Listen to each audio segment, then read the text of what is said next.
Good evening. Welcome to Loud Poets. Please clap your hands, stamp your feet, and make some noise for your host and compere, Kevin McLean.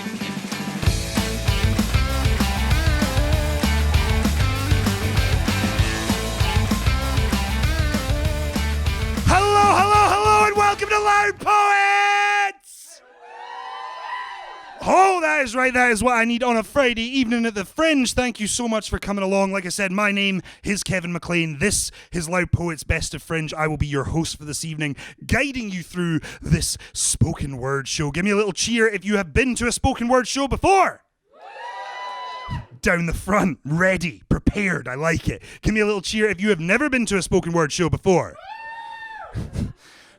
Not at the front, but equally prepared. That is a level of excitement that I only hope we can match. Thank you for coming along. Whether you have been to a million spoken word shows or this is your very first one, thank you so much for coming along. Spoken word is the smallest section of the Edinburgh Fringe, but we like to think that it has the most to offer.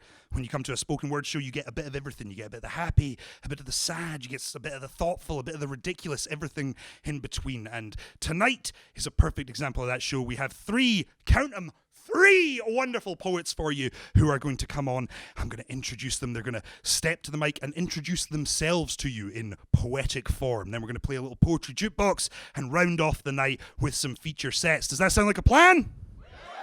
Guys, we bring the poets, we bring the stage and the lights. You have to bring the loud. Does it sound like a plan? Fuck yeah, well let's not waste any more time. Let's get our first poet on the stage. I am so excited to introduce him. He is doing his first ever show here with Loud Poets, so this is a bit of a debut at the Storytelling Centre. Please go absolutely wild for Ben Macpherson!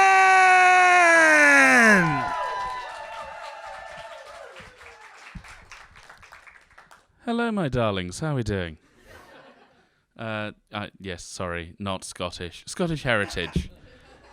Proudly Scottish heritage. Fuck the South. I'm from Nottingham, so the Midlands. There is trivia for you. Enjoy, delight. It's like tapas. A biography of the poet through language. Once born, it comes as no surprise, I used to mainly speak in cries. And after passing several weeks, I learnt to use giggles and shrieks.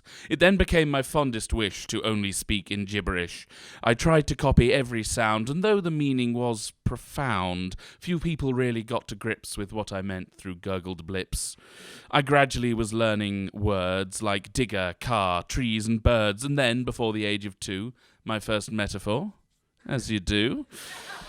A small flash of the poet shows, insisting eyes are called windows. Upon reaching the age of 4, it's off to school to learn much more, like how to spell and write in lines, things I still struggle with sometimes. And enjoying words I thought were neat, like virtually, said on repeat. And whilst all this is going on, I'm fleshing out my lexicon. Analogies and turns of phrase and clever words fill up my days, complicating definition, concepts stretched beyond cognition. I now know words longer by far than trees and digger, birds and car. Words so precise and very niche, I'm back to talking gibberish. But speaking in my own defence, there's nothing wrong with some nonsense.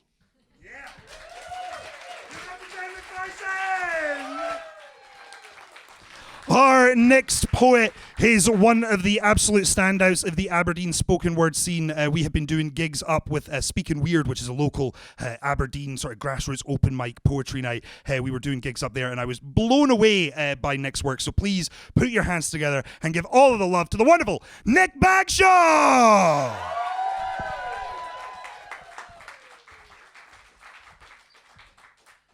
Yeah, so this poem comes with a couple of content warnings, one for emotional abuse and the other for Danny Minogue.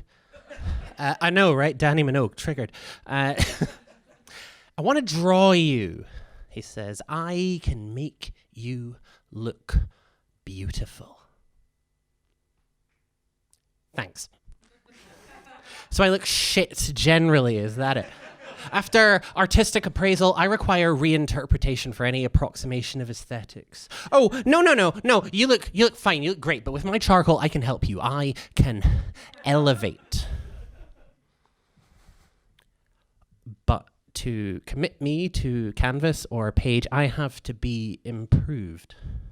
The reality of me is not inspiring to you. That's the crux, the rub. This old boyfriend's a fixer-up. An investment to flip when the market jumps, a foster fuck. Shelter while you're all alone until you're ready for a forever home. I know my market value. Trading sexual capital for mixed securities. I make more in a week of whoring than you have in years trying to sell your shitty paintings. You're like Danny Minogue, he says. Always coming second to a hotter sister. You know, he's not actually wrong on that one. This merchandise will never be catalogue. This body has yo-yoed until the skin broke and snapped like elastic bands, overstretched red cracks. This monument to the fact it's safer to stay 2/3 at least of the no fats, no femmes, no blacks trifecta. They just don't target you when you look like that. I see doe eyes honoring me with the chance to be immortalized. Like, this is it. Everything I wanted. For the record, I have my own art to spend eternity inside, my own endeavors to give value to my life. I begin to wonder if the scene from Titanic should have gone like this. I want you to draw me like one of your French girls. Which is to say, disproportionately, because you're bad at perspective. In this industry, love's on every corner, and I don't need your rebrand. Danny Minogue's a fucking superstar, and second best is still too good for you.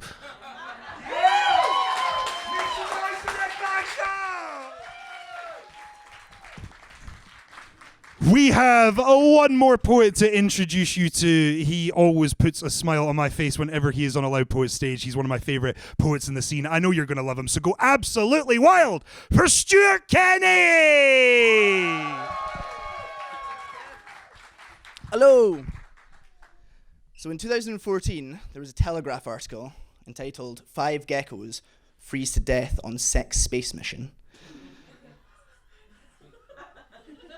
But what if it wasn't a sex mission? Because 2 of the geckos were in love. I only signed up because you were going. You put our names down as a joke, but then before you know it, we're locked hand in hand on the rocket launch pad. Used to just be friends, now so much more than that. We took off not knowing that we'd never land. Rosy cheeks, stomachs flipping like an acrobat. You whisper in my ear that even if this doesn't go to plan, that'll be just fine, because you're already in your dreamland. See, you'd always been the gecko next door for me. And I couldn't believe that the papers could be so naive. You know, the Telegraph described this as a sex mission, completely missing my admission that you give me definition. Love might be risky business, but with you, it feels like I've completed the impossible mission. Like Tom Cruise, but without the Scientology. We're just having top fun studying astrology. Before I met you, I was just a broken little gecko bulb, and then you came along like a gecko technician and made me shine again. You're the ink to my fountain pen, and my only suspicion, something I think about now and then, is why a gecko like you would be with a gecko like me. But you just bat away my inhibitions with some caramelized crickets. You know that that's our favourite food because it's a Friday night tradition. And I'm still wishing I could go back and fix those papers' omission. Tell them you must be like the Lizard of Oz, the world's best magician, because you got a spell on my heart. Not even death would do us part. Yeah, this is Romeo and Juliet, Gecko edition. Before I met you, I felt like 50 Cent in Poundland. Walking round the world empty-handed. Not half there, then you met my stare. Your fingers fit in mine and your laughter was so contagious. Fun all over and such a love for exploration. Nothing could contain us, pain us, and nothing could refrain us. Now I'm up in space, just want to stare at your angel-like qualities. It's a wholesome poem. And I always told you that I'd love you to the moon and back. That if I could pluck the stars out the sky for you, I'd leave them jet black. That one day we'd fly to Saturn's rings and never come back. And then we got in the back seat of my little gecko Cadillac. No reptile dysfunction here. No, we can perform. But this is love, not lust, so just before. You say, I know that you're cold-blooded, but you make my heart feel warm.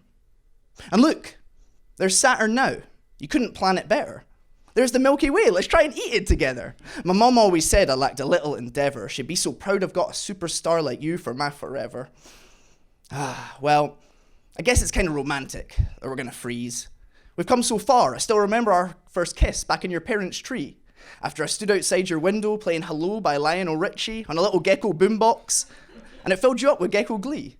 You've always loved your music, so when I got down on one knee, I hired 4 rhinoceros beetles to play that insect classic, Let It Be. You told me to shut my eyes and count slowly up to 3. Then put your own ring on my finger and said, let's go explore the galaxy. Now there's whole worlds outside your window, but you're still looking at me. But now the ice is spreading around the walls and floors like a Hollywood scene. So we're going to take it into the third person, so we can watch it like the big screen. The sparkling ice spreads like running water down the street. Our geckos shuffle closer together as the ice takes hold of their feet. Sets them frozen in position where their mission's going to end, and they link up their hands so tight, and the warmth is like a godsend. The ice is wrapping round their knees. They know they're never getting free, so they just pretend they're back in their teens. At our parents' silver birch tree. Babe, says the guy gecko, I love you forever. And she says, of course I love you too. But call me babe again, and ice or not, your balls are staying blue. And then they both start laughing. That laugh they've laughed 1,000 times. On gecko dates at gecko fairs where they once won a gecko prize. At gecko clubs and gecko pubs, now gecko trips into the skies. And gecko lows when times were tough. And more so during gecko highs. But now with water in their eyes, they're running out of time for real goodbyes. But he just can't bring himself to say it. His little gecko heart just couldn't take it. Geckos don't have eyelids, so at least their gaze will never break. There's no mistaking. As the ice takes over, starts to wrap around his shoulders, he's just glad that in his little life he ever got to know her. And she just smiles her gecko smile and speaks their final truth. She says, I don't mind being frozen solid if it means I'll be frozen in time with you. Hands forever together they kiss, and the last thing they feel is the warmth of each other's lips as the ice locks them in time so perfectly. Comets pass and supernovas blast like flowers blooming fervently, and Venus sings to signal that gladiator's certainty that this kiss between 2 geckos will echo in eternity. Thank you.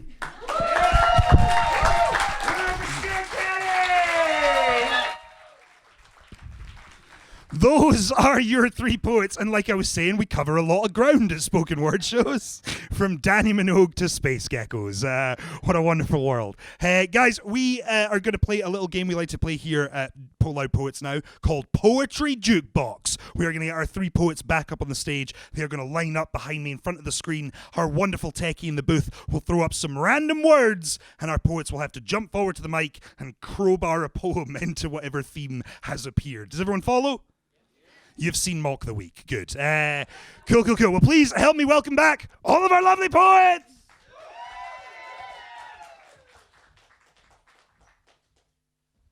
Gladiators is back, so I get to do this bit now. Poets, are you ready? Yes. Audience, are you ready? Then let's do this. Roddy, can we have our first category, please? Opportunity. Which is a great opportunity to do a poem called Egg. Literally, the only category this would fit into is a category called Egg. So, yeah. I refuse to put all my eggs in one basket, which has made me particularly unpopular with supermarket staff. Instead, I take each of the 6 eggs out of their packet and use 6 separate baskets, and when I get to the checkout, they say, you must be having a laugh. But I'm not.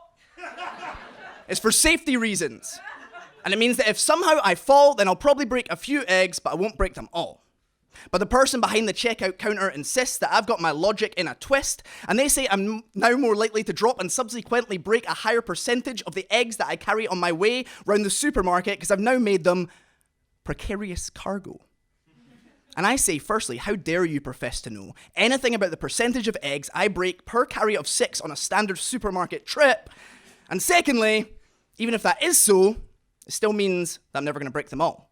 And as if to try and prove me a point, the supermarket bouncer jumps in and shoves me back, and I drop 2 of my baskets and 3 of the eggs go splat, but that means I've still got 3 left. I laugh and say, ha! That's enough for an omelette.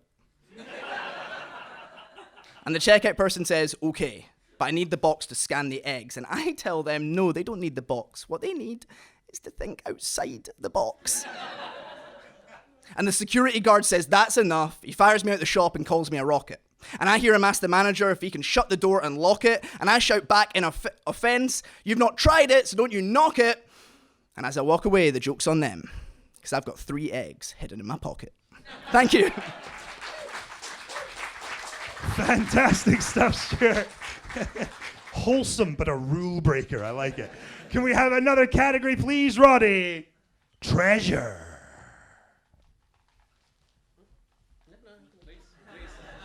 No one was ever that polite on Mock the Week, I'll tell you that.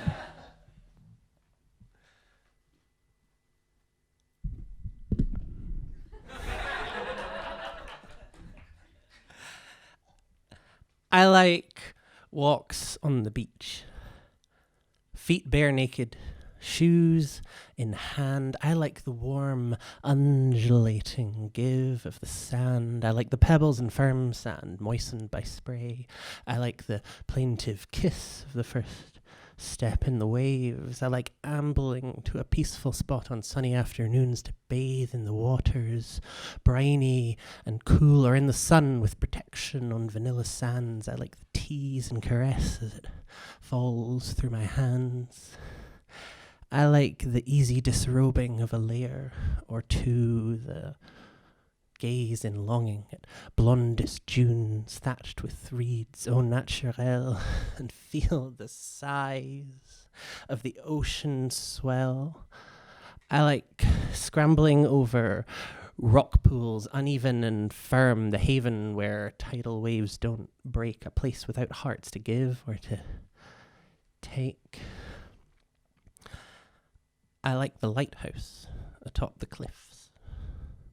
Imagine I'd lay hands on its towering mass, like I'm lending strength to the signals it casts. Climbing those steps one at a time at the top is a mechanism I know I could find and spark that light and help it grow till it pierces dark and mist and shadow. And then with rotors and mirrors it amplifies until swirling light fills the skies. It's a dick metaphor.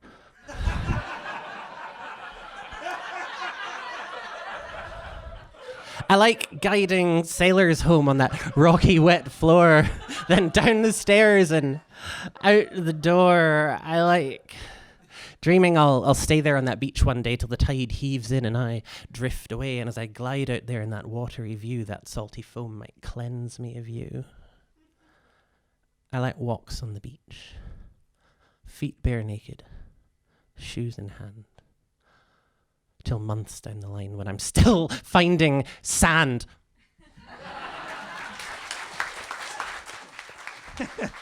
Wonderful stuff, Nick. Bravo, bravo.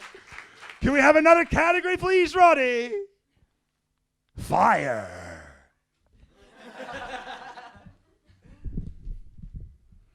I am a professional phoenix. From myth and legend I emerge, soaring through stories and scripts, twisting talons and tails and truth. My plumage, all the hats I wear, feathers of practiced craft, stretching unthinking wings, and for a moment, I am magnificent. Headlong beating through work, taking on job after job, till sinews strain, the pace can't be maintained, something breaks. I'm in a tailspin, heading towards the ground, sharp rocks where I will shatter my body on my negligence, and I have hollow bones. Deep seas where all the tears of failing mental health will go unnoticed, lost to the water. I want to run, flee the load I am laden with, but that is not in my nature. I fight flyer with fire, for I am a professional phoenix, so before I break, I burn. It's over quickly, gone in a flash, lost in a moment, leaving some ash, and the soot that was me falls unharmed, convalescing into a chick, humbled and squawking, reborn from the ashes, and prophesies to do this again and again and again and... Fabulous stuff, Ben. Fabulous stuff. Can we have one final category, please, Roddy? Last. Nice, Roddy.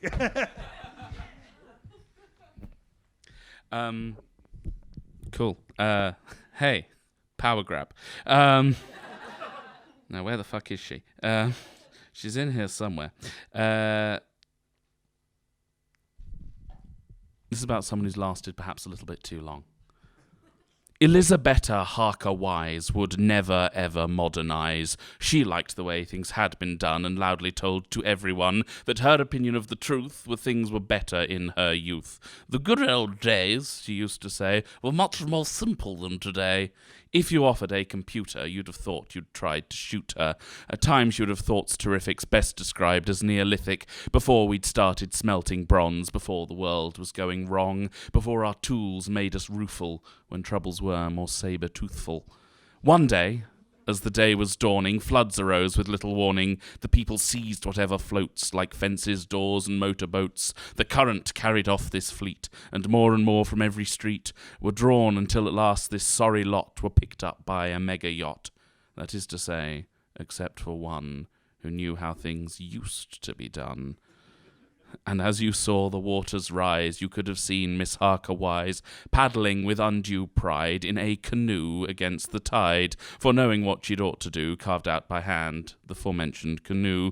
Washed out to sea, both boats turned back and started on the homeward tack. The yacht sailed on with certain ease, motors working with the breeze. They asked Elizabeth aboard, but all she cried was, "No, dear Lord!" And to prove she'd need no backing, in their wake began kayaking.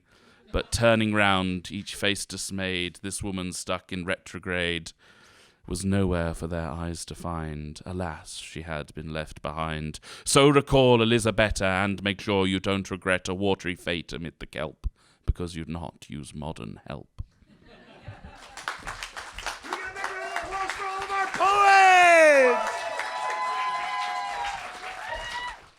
Tremendous stuff that was. Poetry Jukebox. We now move on to our feature sets, but we're going to give our poets a little second to compose themselves, prepare themselves. And while they are doing that, I did just want to give you all a quick shout that we have a merch stall upstairs, and poets be a hungry people.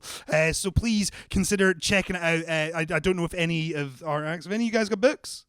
Any of our, maybe they don't have books, but sometimes they have books.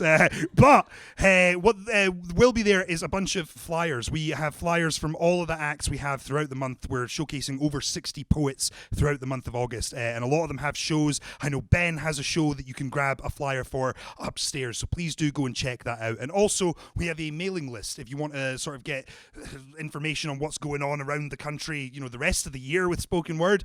We can point you in the right direction, and I am much more coherent in email form, so please consider signing up. But for now, we move on to our feature sets. Ooh, we'll do it again. Now we move on to our feature sets. Amazing. Thank you so much, guys. Please help me welcome back to the stage the wonderful Ben Macpherson!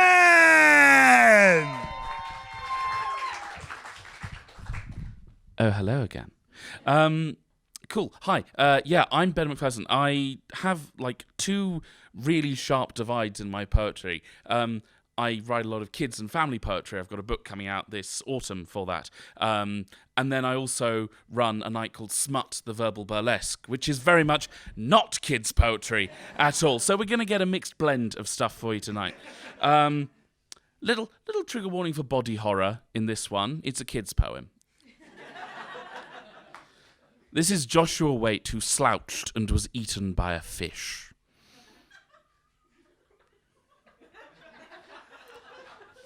Can you recall Joshua Waite, who'd never ever stand up straight? He was a boy like boys you know, but always kept his shoulders low. If running round or on the couch, young Joshua would always slouch. One day, Mum said, it's about time to have a doctor check his spine to find out this malefactor. They met with a chiropractor. This doctor knew a special trick to make Joshua's spine go click. She tried her best. She went chartreuse. But what she did was little use, for even though he went crack, crack, Josh always chose to bend right back. Mum, who had felt loster, worrying about his posture. And each day as Josh's shoulder slumps, Mother would feel down in the dumps. One day, After his deepest slouch, Joshua started crying, ouch. He tried his best to stand up straight, but simply could not elevate, as turn by turn his vertebrae abandoned him and went away.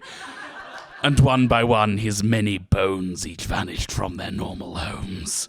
After 10 minutes, maybe more, Joshua flopped down on the floor, and seeing him, you could not guess the boy was now this squiggling mess. But mother knew, as mothers do. Together she put 2 and 2 through tears, cried, bless his cotton socks, and scooped him up into a box. She sadly said, what are the odds, and stored him by Dad's fishing rods.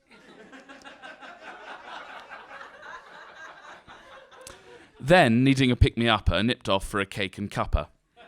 Upon returning from her scone, she found that Joshua had gone.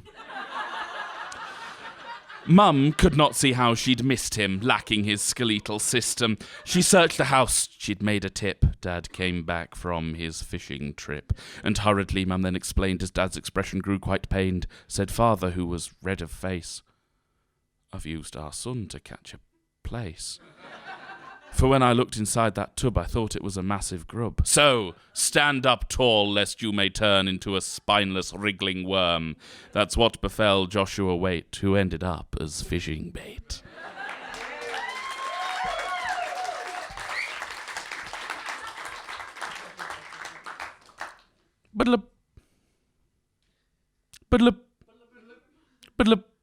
Cool, good. Just making sure you're paying attention. So I love kids' poetry. That was when I got into poetry as a kid through the writing of Spike Milligan and Hilaire Belloc and Roald Dahl. You know, these horrible stories about terrible things happening to children. God, yes, make them suffer. Guess who was bullied at school?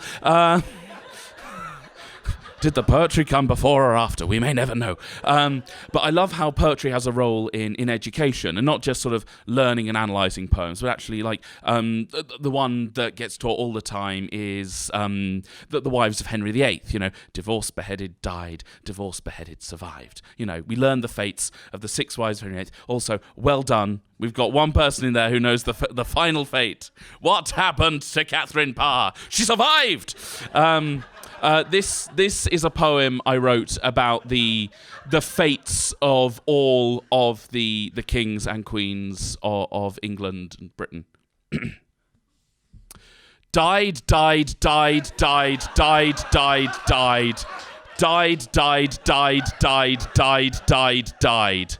Died, died, died, died, died, died, died. Died, abdicated, died. Elizabeth.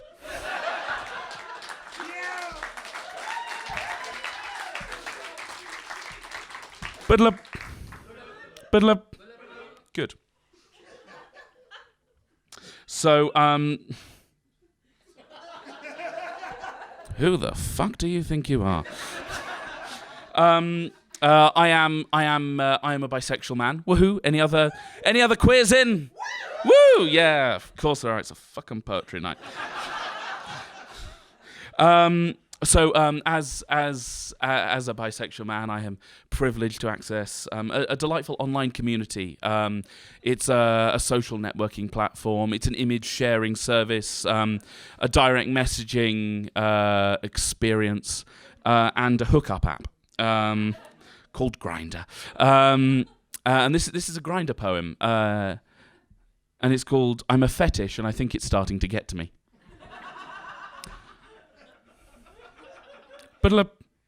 Cool.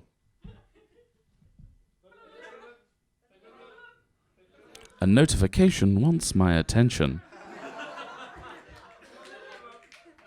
Several of them, apparently.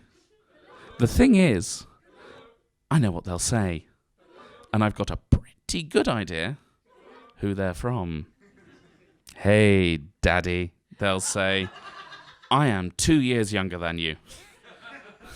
You up, or better yet, woo-too. For those who don't know what you're up to. And the answer is always the same. Nothing. You're really hairy. Yeah. I love bears. Oh yeah? Got a face? I'm discreet. I'm not gonna share it. Just my rule. That might be your rule, but if we do hook up, are you going to wear a bag? Or if we form a relationship, will you don a balaclava? Or have plastic surgery? Or blindfold me? Which I'm not adverse to. That's your asshole. So are you really dominant? But still. What do you want to do to me? Well, the answer is hibernate. But you've gone on a bear hunt. You're trying to catch a big one. You're not scared. But you are. So I tell you what you want to hear. Hot. Blocked. I'm left alone, and I think to myself, I'm a fetish, and I think it's starting to get to me.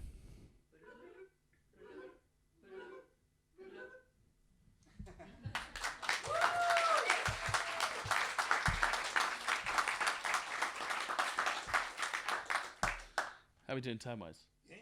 Cool. In that case, we're going to do two last ones. This is a sad one. I had my first proper heartbreak this year. But it's fine because I performed this in a set which the person in question their new partner at, and I won. I am petty and will destroy you. I am so sick of sighing, each outbreath demanding my attention like the scream of a child at a birthday party, echoing around a village hall, so you're forced to notice the lack of soundproofing, because you can't do anything about the noise. My chest is deflating, a besieged bouncy castle, playfulness abandoned as the towers droop, the silent rumble of air vacating, disappointing the joy-seekers, but who cares for them? I'm a balloon let loose, lacking the decency to shriek across the room, slowly sighing my way over a party with iron lung exhalation on top of a thrice-torn heart, and I want that beating to stop. I can't remember breathing in, just the rattle of my lungs emptying, and the sound drives me insane, wishing it would end, wishing my feelings would just die so I could burn them and scatter the ashes and something new might grow.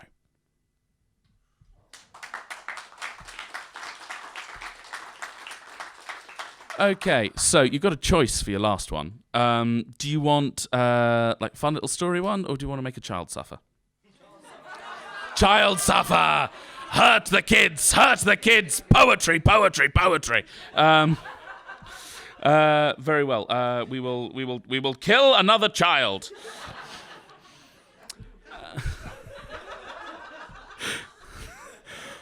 Omar Peterson was inclined to speak whatever filled his mind, a foible which might have been quaint had Omar ever shown restraint. But alas, thoughts good and bad were shared on impulse by this lad, and grown-ups thought it rather bold to be told by a 12-year-old about the many kinds of faults that they'd acquired as adults.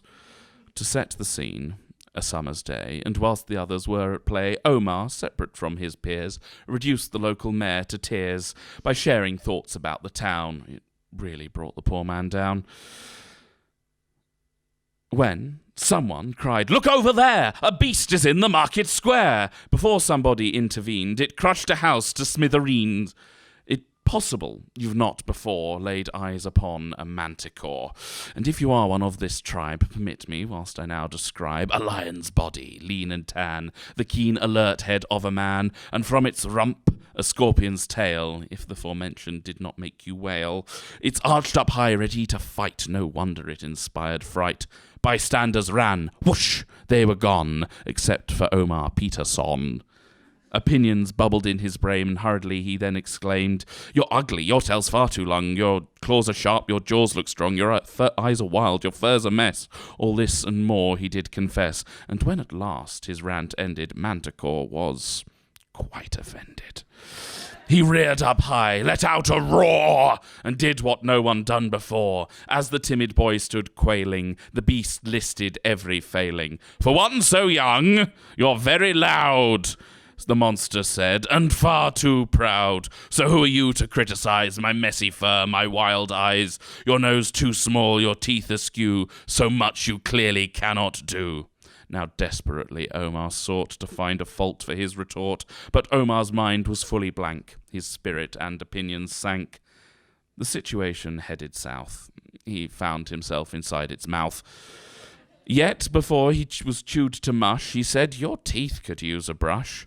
And though he cried this out with ardor, Manticore just bit down harder. So left this ferocious scourge, and when folks started to re-emerge, no matter who you did consult, all agreed it was Omar's fault. For it was he who was the cause that he'd gone through the monster's jaws. For had he thought about what he said, young Omar would not now be dead. So keep opinions to yourself, unless you're sure they're going to help. Ben Macpherson, everybody! Please keep that applause going. Keep building up as we welcome back to the stage the wonderful Nick Bagshaw!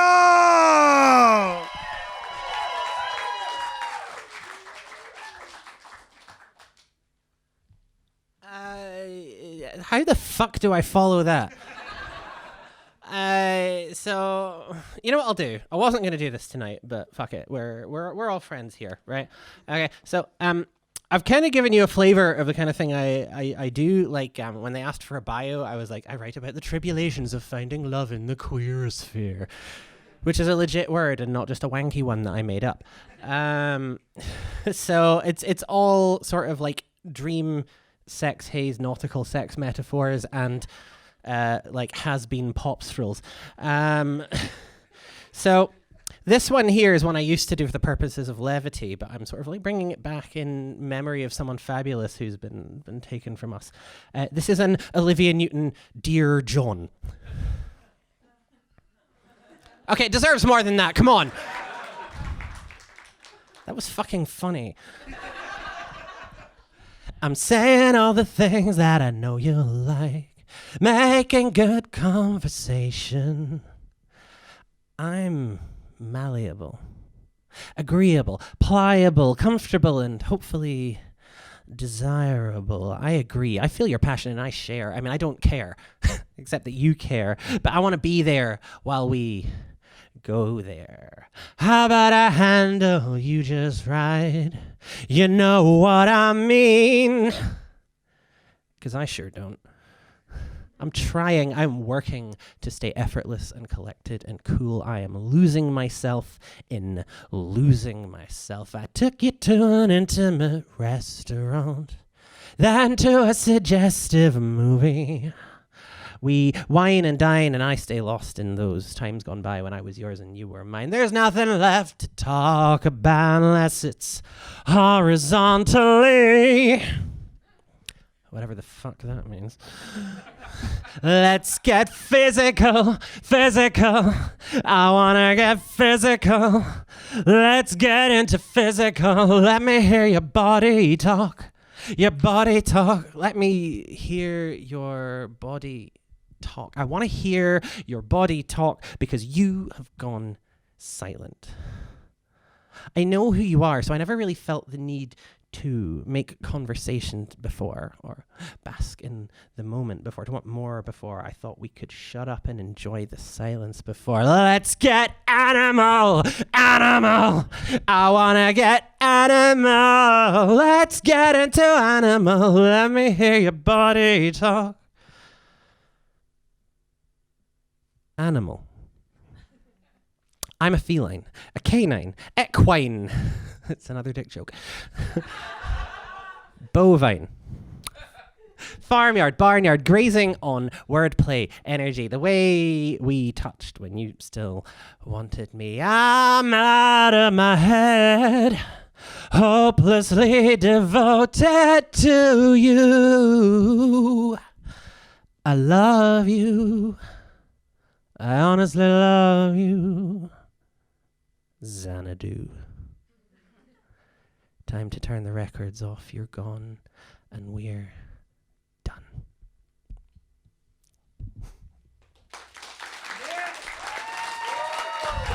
Also, if you got all the Olivia Newton-John song references in that, you are like the queerest person in the room apart from me, so well done. Oh, nailed it. Right, so...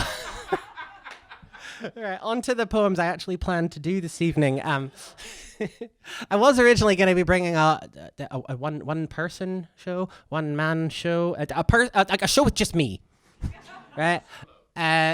Solo, yes, why not?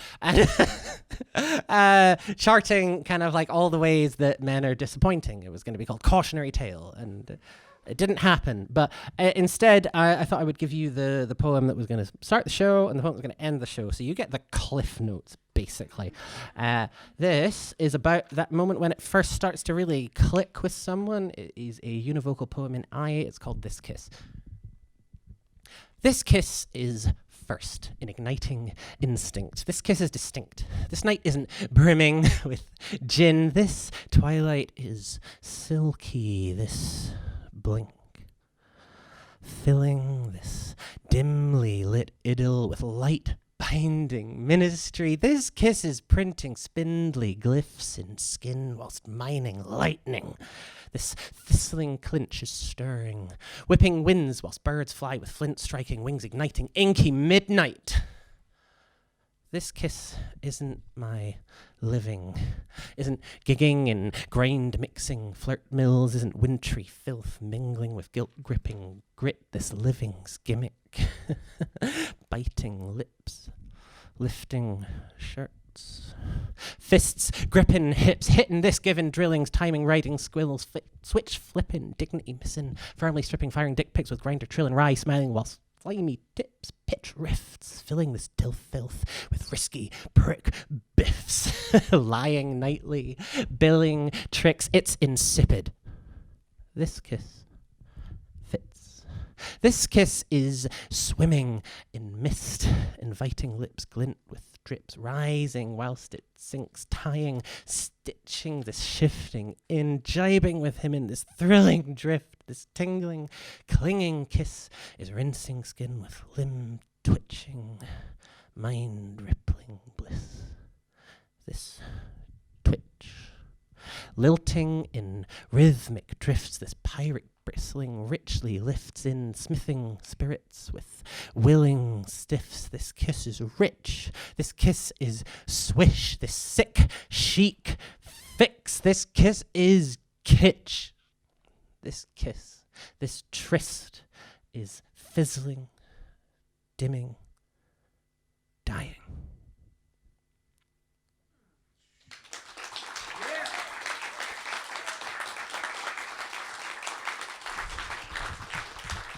And at the tail end of that catastrophic train wreck of a relationship, when things were falling apart quite catastrophically, we have the tail end poem, which is called Canicule. So the canicular days are the dog days of summer when it's hottest and brightest. It seemed fitting. We embrace, reconnect, and say goodbye. Signal the end of the line for bleary-eyed train rides. Cradle and a phone to say goodnight. Pressure to get being together right and make it good all the time. I want to say it's blissful to see him. A perfect end and beginning. But not wanting to seem clingy, I settle for it's good to see you. Stubble scraped by a bearded face. He kisses my cheek almost too gingerly, as though testing how fragile we've become. Either the summer heat and separation has dried us out and made us brittle. Arms flake doubts away layer by flimsy layer like fissilous leaves revealing the sweetness beneath. Skinning forbidden fruit so we can press out the juices and then smear the pulp on our faces so we can feel the coolness. Making hay while the sun shines insistently, not dry yet. We are alive with moribund lust and sweaty, clumsy togetherness that fixes us until we're finished.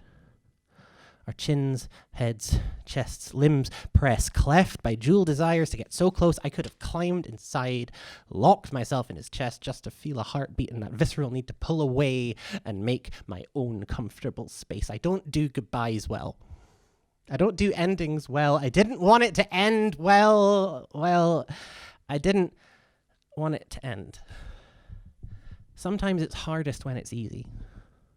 Sleeplessly licked by muggy gloom that clings to him so I don't have to. Calm bodies blend and freeze. Rotated like sorbet. Agitated bodies aerate dreams. He breathes easy. It's just like sleep. It's for now. It's not for keeps. One last summer treat. The night deflates like whipped cream in the heat, and something spoils and leaves a residue that speaks. You weren't ultra heat treated. Your expiry date has been reached.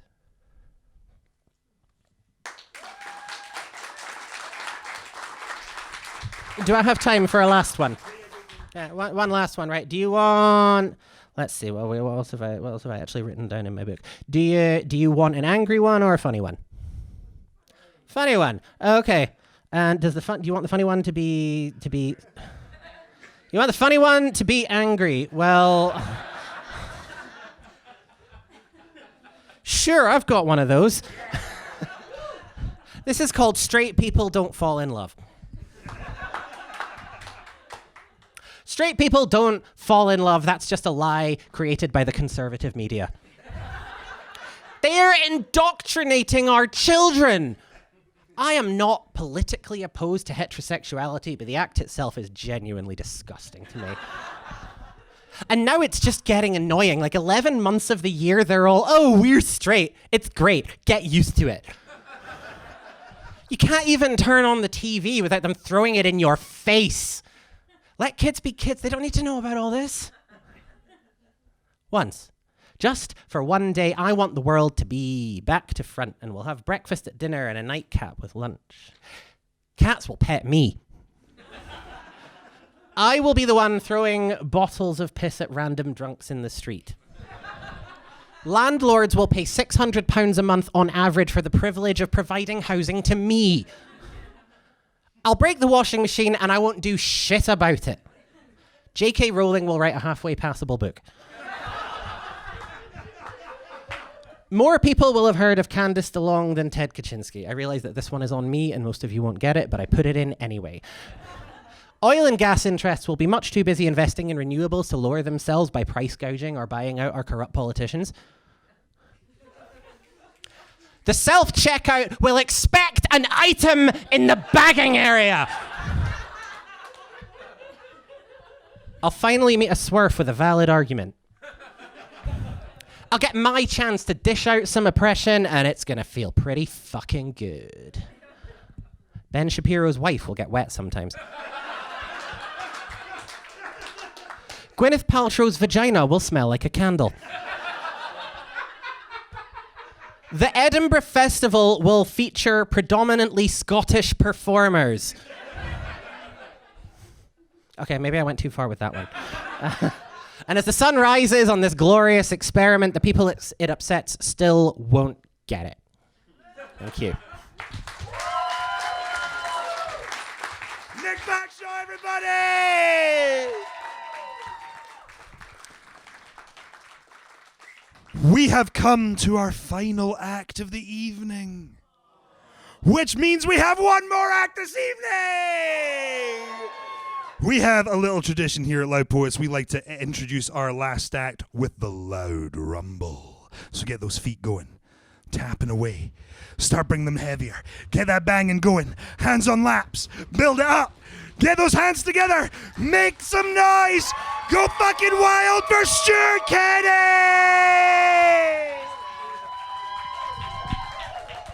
Thank you so much.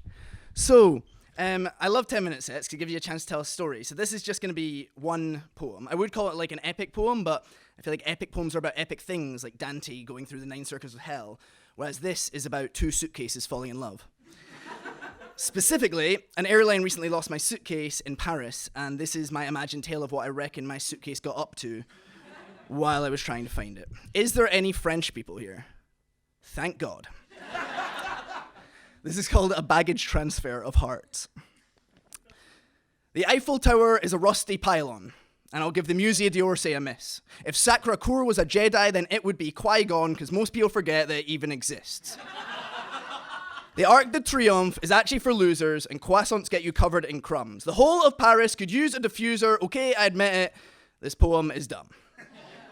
You'll soon see that Paris is special, if you only give it a chance. But Air France lost my luggage last week, so now I'm mad at France. Meanwhile, this love story starts the way all good love stories start, in Paris. In Charles de Gaulle Airport, to be precise, in the lost luggage warehouse of Terminal 3.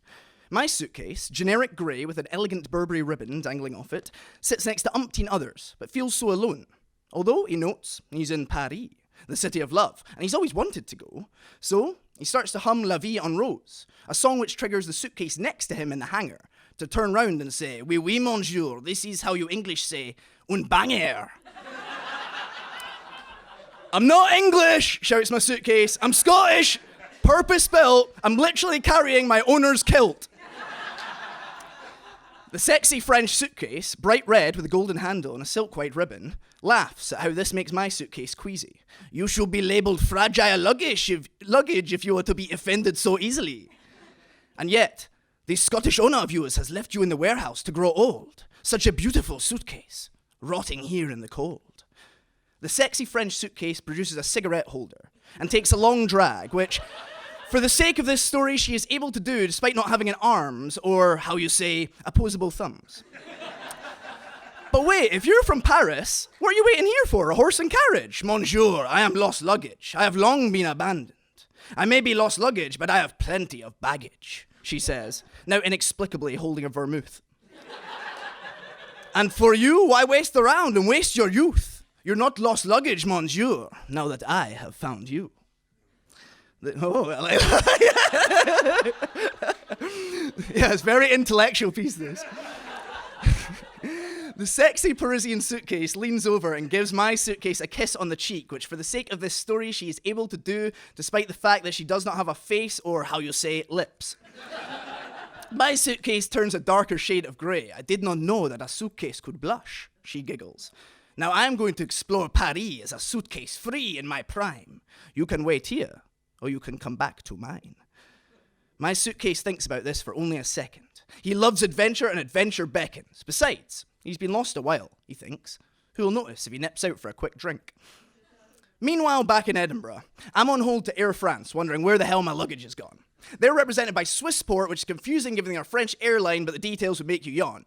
Anyway, it's near impossible to get a human on the other end of the phone, but after many days and many more groans, I eventually manage. And ask, can you tell me, even roughly in Europe, where is my baggage? And a robotic voice says, please hold, and then plays this song. L is for the way we lost your luggage. O is for, oh shit, we lost your luggage. V is very bold to think you'll ever get off hold. E is extremely nervous. That's how you feel because of our customer service. Meanwhile, back in Paris, from the point of view of my suitcase, we spent a week fare dodging on the Paris Metro, which was quite easy because you don't normally get your ticket checked when you're a suitcase. We visit the Arc de Triomphe and the Champs-Élysées. You bought me a Parisian beret. It made my week. I don't know how you bought it, given that you don't have hands or legs or money and can't speak, but that's just what makes you such an irresistible hunk of luggage. We hop from arrondissement to arrondissement, and just meeting your gaze lights a fire in me stronger than the one that burned down Notre Dame. We look... Too soon? Yeah. Did an Olivia Newton-John poem. Sorry.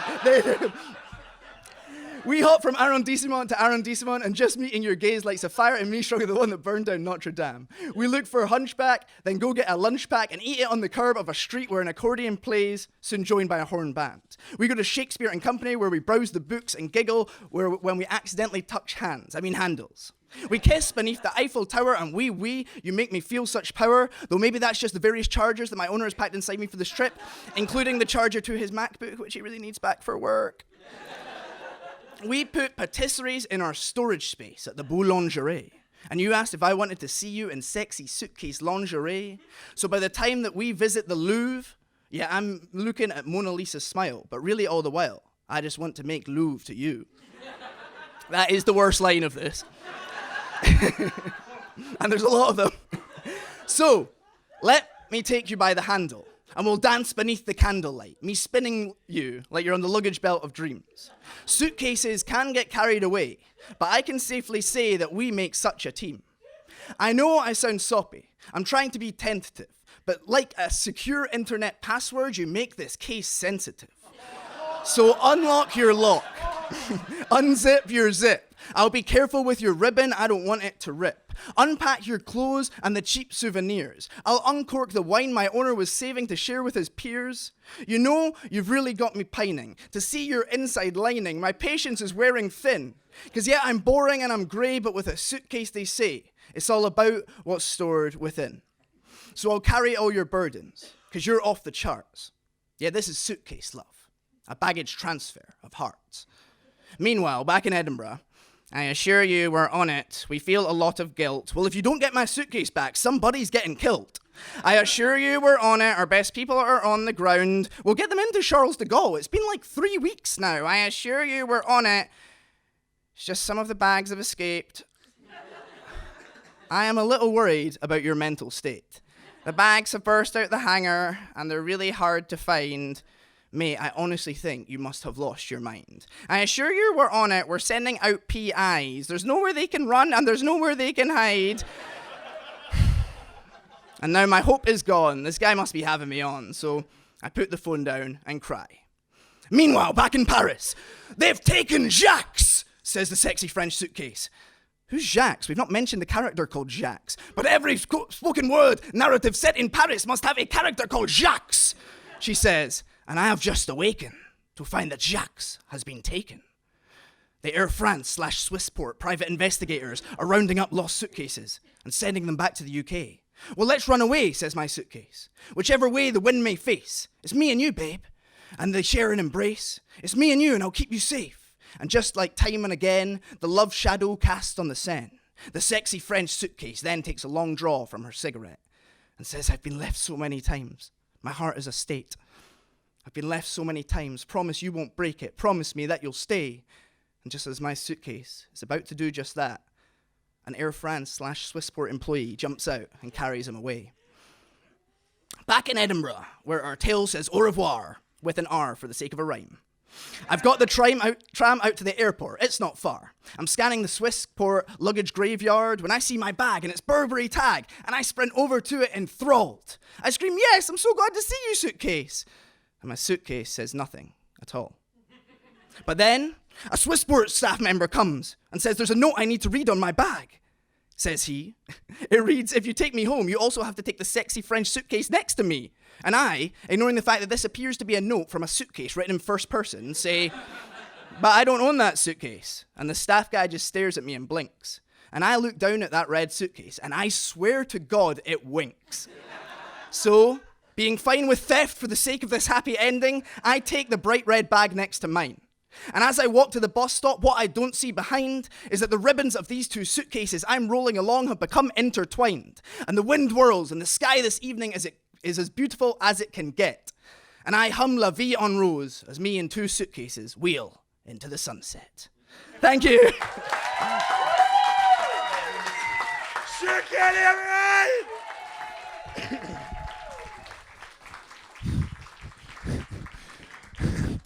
Absolute insanity. Wonderful stuff, wonderful stuff.